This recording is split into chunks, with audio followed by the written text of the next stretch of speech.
Barca না Real, Real না Barca, এই প্রশ্ন নিয়ে যখন দুই ভক্তকুলের মধ্যে তুমুল মারামারি, গ্যাঞ্জাম, তর্ক বিতর্ক, তখনই যেন সব তর্ক বিতর্কের অবসান ঘটিয়ে নিজেদের জানান দিল স্প্যানিশ জায়ান্ট বার্সেলোনা। নিজেদের ঘরের মাঠে রিয়াল মাদ্রিদকে 2-0 গোলে হারিয়ে মৌসুমের ডিসাইডিং এল ক্লাসিকোতে চ্যাম্পিয়ন হলো লা লিগার বার্সেলোনা। এবং এক পাশে কাতালানদের উৎসব, অন্য পাশে রিয়াল মাদ্রিদের তিক্ত অভিজ্ঞতার মধ্যেই ভবিষ্যতের আশা প্রত্যাশা নিয়ে আপনাদের সঙ্গে হাজির হয়েছি খেলাযোগের এই বিশেষ আয়োজনে। আমি জুবাইর নূর এবং আমার সঙ্গে রয়েছেন দুই বিশেষ অতিথি, দুই দলের ভক্ত অতিথি। আমি শুরুতেই পরিচয় করিয়ে দিতে চাই দ্য চ্যাম্পিয়ন্স টিমকে বার্সেলোনার, এবং হামিম ভাই, আপনি আপনার পরিচয়টা নিজেই দেন।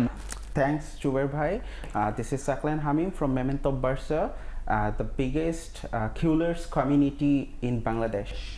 The biggest coolers community of Bangladesh. চ্যাম্পিয়নদের গর্জনটাও যেন এখন চ্যাম্পিয়নদের মতোই। এখন আমাদের পালা হচ্ছে রানার্স আপকে পরিচয় করিয়ে দেওয়া, রিয়াল মাদ্রিদের ভক্ত মুহিয়ান তানভীর ভাই, প্লিজ। আচ্ছা, আমার নাম আল মুহিয়ান তানভীর মাহি। আমি সোশ্যাল মিডিয়াতে মাহি ফ্রম সাইডলাইন এই নামে রিয়াল মাদ্রিদ এবং ফুটবল নিয়ে কথাবার্তা বলি। আমার নাম যতটা না কঠিন, এখন মাদ্রিদের সিচুয়েশন তার চেয়েও বেশি।